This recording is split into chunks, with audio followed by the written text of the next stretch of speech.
대표님, 대한민국에는 이제 여러 다양한 사업을 하시는 분들이 굉장히 많잖아요. 돈 버는 방법 많더라고. 그래서 이제 사업가들마다 뭐 기질도 다르고 자기가 사업하는 방식도 뭐 성격도 유형도 다 다르다고 하는데, 그러면 일단 대표님이 생각하시기에 성공적인 사업을 하기 위해서 대표가 아니면 사장이 반드시 가져야 될 마인드나 태도가 어떤 게 있나 해가지고요. 그거는 내가 일단 성공부터 하고 나서 알려줘야 되지 않냐? 진짜.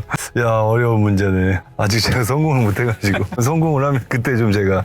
일단은 내가 아는 한도에서 얘기를 하면 네. 기본적으로 다 그런 걸 갖고 있는 것 같아. 이건 뭐 나를 베이스로 하기엔 내가 너무 본질이 약하고, 정말 소위 말하는 성공을 한 분들을 내가 보면서 느끼는 거야. 일단은 본인한테 되게 엄격해야 되는 것 같더라고. 본인한테요? 다른 사람보다 되게 본인한테 엄격해. 다른 사람한테는 오히려 관대한 경우가 많았던 것 같아요. 완전 내 일이야 이게. 아예 진짜 완전한 뭐 비즈니스야. 그 안에 있는 사람들한테 좀 엄격할 수도 있지만, 사실 내 조직에 엄격한 거는 나한테 엄격한 거랑 거의 비슷하거든. 근데 외부에는 좀 그렇지 않은 것 같더라고. 그래야 뭔가 내가 이제 좀 실수를 하고 있거나, 아니면 내가 좀 잘 돼가지고 뭐 어깨가 좀 올라갔어, 뭐 그런 모습을 내가 먼저 캐치한다거나, 뭐 아니면은 좀 위기야, 위기의 느낌이 딱 올 때가 있거든. 그런 거를 볼 때도 그 원인을 좀 나한테 찾는 버릇이 있는 사람들이 있는 것 같아. 그런 사람들이 좀 보면은 잘된 사람들이 보통 그런 특징들을 갖고 있는 것 같더라고. 나한테 엄격한 거. 그런 말이 있지. 뭐 내가 하면은 로맨스고 남이 하면 불륜이야. 근데 대부분이 잘 되시는 분들은 얘기를 해보면 내가 하면은 불륜이고 남이 하면 로맨스야. 그런 케이스들이 많아. 본인에게 기준 자체가 높으면 보는 것도 엄청 다 높아지겠네요. 그렇긴 하지. 근데 보통 그 본인 기준이 높은지를 알기 때문에 타인한테도 그렇게 적용을 하진 않아. 그리고는 이제 좀 실행력이 빠른 사람들이 보통 성공을 하시는 것 같더라고. 되게 빨라. 이건 되게 공통점이야. 뭘 하려고 하는 데 있어서 고민은 좀 하지. 고민은 좀 하는데 이제 해야겠다라고 마음을 먹으면 속도가 되게 빠른 것 같아. 속도가 빠르다 보면 이게 좀 시작이 어설플 수 있거든. 근데 그걸 별로 신경 쓰지 않아. 일단 하고 좀 손해를 보더라도 하면서 맞추자, 이런 기조들이 강한 것 같아. 근데 그렇더라고. 나도 살아보니까 뭘 하나 시작을 할 때 너무 완벽하게 해놓고 하려고 그러면 일이 잘 안 되는 경우가 많아. 그리고 흐지부지 되는 경우들이 되게 많고, 특히나 뭔가 공무원들하고 아니면 뭐 어떤 청하고 일을 하려고 그러면 그런 케이스들이 많거든. 만나서 뭔가 일에 대한 얘기를 하다 보면은 자꾸 이제 그 공무원분들은 안전지향적으로 해야 되니까 리스크가 발생한 본인들의 어떤 그 승진이나 이런 거에 지장이 갈 수가 있으니까 되게 민감하거든. 그러다 보면 아직 시작도 안 했는데 문제점부터 계속 찾기 시작하는 경향들이 좀 있어. 이런 문제 나오면 어떡할 거야, 저런 문제가 나오면 어떡할 거야. 이걸 만날 때마다 계속해. 그리고 정작 이제 진행해야 될 거는 회의하고 알려준다 그러고, 이런 경우들이 많거든. 그러면 보통 일이 진행이 안 되더라고. 그래서 좀 그래도 자기 분야에서 잘 되시고 성공하신 분들을 보면 좀 그런 실행력이 빠르지 않나. 그러면 대표님도 어느 정도 준비됐다 싶으면 바로 시작하시는 건가요? 해야겠다 마음먹고 하지. 고민은 좀 오래 하는데 나는 좀 고민을 하는 편인데, 이 고민 끝에 이제 해야 되겠다는 생각이 들었어. 그럼 일단 하는 것 같아. 하면서 준비를 하는 건가요? 그럼? 사람부터 뽑고 앉히고 먼저 일 시키고, 너가 좀 알아서 해봐 이렇게 하고, 나도 잘 몰라, 처음 하는 일이라서 너가 저기 가서 좀 배워, 아니면 이제 경력자를 모셔와가지고 우리를 좀 알려주세요. 그러면 초반에 이게 실수나 그런 것들이 막 나올 수 있지 않나요? 뭐 돈도 그렇고. 보통 그렇지. 빨리 사람 바꾸면 돼. 아유, 너는 이상한 사람이었구나 해서 바꾸고 다시 좀 뽑아보고. 그러니까 그런 거랑 비슷한 거 같아. 사람도, 너도 지금 사람 뽑잖아 지금. 너 지금 최근에 사람 몇 명이나 뽑았지?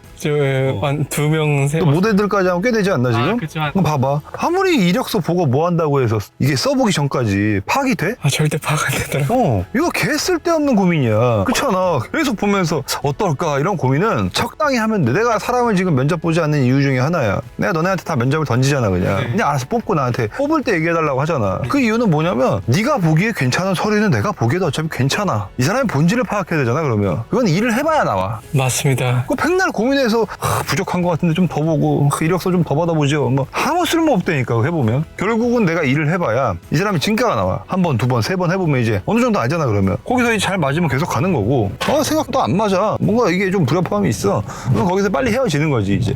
그렇게 말씀해 주시니까 확실히 이해되네요. 사업도 비슷해. 사업도 백날 고민해봐야 이게 정답이 나오진 않아. 어느 정도의 데이터 분석과 어느 정도의 경험자들의 분석과 통계와 어떤 경험치와 이런 것들을 들어서 내가 판단하는데 도움을 좀 받을 수는 있지. 근데 어느 정도 내가 이제 판단이 섰어. 한 50% 이상 판단이 섰어. 그 다음부터는 빨리 움직여야지 이제 답이 나오는 것 같더라고. 그러면은 이제 궁금한 게 또 소규모 자산일 때 그 사업 하시는 분들은 초반에 이런 불협화음이나 이런 돈 나가는 거에 있어서 굉장히 고민이 있을 수도 있잖아요. 그렇게 막 하면서 준비한다라는 그 개념으로 하기 힘들 것 같은데. 그래서 만약에 내가 작은 자영업을 한다고 생각을 하자고, 그러면 나는 내가 가진 모든 돈을 막 원기옥을 모아가지고 이걸 빵 차릴 거야라는 거에 난 극도로 반대하는 사람이야. 거의 무조건 망해. 옆에서 보면 그렇더라고. 거의 망합니다. 그거는 웬만한 현금 플로우가 있지 않는 이상은 내가 지금 수중에 있는 모든 자금과 모든 내 영혼을 털어가지고 뭔가를 하나 시작해? 이게 쉽지 않더라고. 그럼 버티기가 조금 여유가 있어야 돼. 그랬어. 그래 아까 얘기한 대로 시행착오가 몇 번 왔을 때 이거를 건너뛸 수가 있는데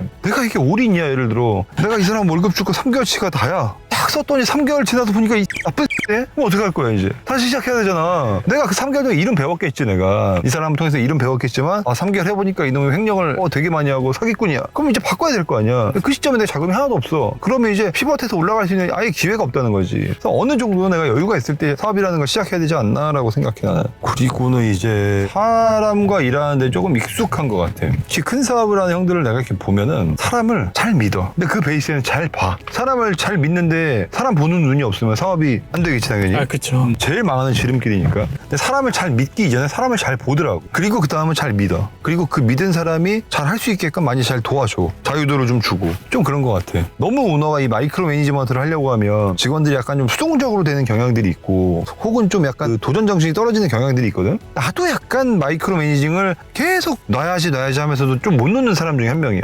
어느 큰 분야에 대해서는 놓지만 또 내가 이제 어느 한 사업이 잘 돌아가기 시작해서 다음 사업을 시작할 때가 되면 나는 똑같이 거기서 계속 갇히더라고. 그래서 난 의도적으로 어느 시점이 되면 자꾸 놀려고 노력을 해. 보고를 안 받으려고 노력을 하고 알아서 해라 그냥. 여기까지는 나한테 해주고 이 이상은 이제 니네가 알아서 해라. 이렇게 자꾸 떨어뜨려 내려고 하거든 사업을. 근데 나는 이게 의도적으로 좀 하는 거고 이걸 되게 타고난 사람들이 있어 보면. 그러니까 속된 말로 이제 좀 더 과장해서 얘기하면 직원들이 이제 그렇게 생각을 하더라고. 이거 우리가 열심히 안 하면 저 대표 저거 굶어 죽겠는데? 걱정을 하는 거지 이제. 야 우리 대표 저러도 되겠나? 저렇게 몰라도? 야, 저 정도 모르면 회사 망하겠는데? 야 내가 공부 좀 해야겠다. 그러니까 사람을 좀 이렇게 움직이게끔 동기부여를 만드는 대표님들이 있어. 그러면 좀 잘 되는 것 같더라고 회사가. 그러면 대표 혼자서 이렇게 일을 막 떠맡으려고 하면 그게 거기서는 어떤 단점이 발생하게 되는 거죠? 일단 회사가 못 커. 절대 성장을 못 하더라고요. 그리고 마이크로 매니지먼트를 하다 보면 직원들이 다 수동적이 되니까 모든 결정권을 다 대표가 갖고 가. 그러면 사실 직원들이 책임에서 되게 자유롭잖아. 이게 습관화가 되다 보면 모든 의사결정 사항들을 대표한테 물어봐야 되고 대표를 통해서 해야 되고 내 책임이 전혀 없어져. 그럼 일단 속도가 늦어지겠지. 대응의 속도가 늦어질 거고 그 다음에는 사실 이게 대표가 신이 아닌 이상 모든 현장에 내가 앉아있는 게 아니잖아. 그럼 그 현장의 디테일은 내가 알아? 저기 앉아있는 사람이 알아.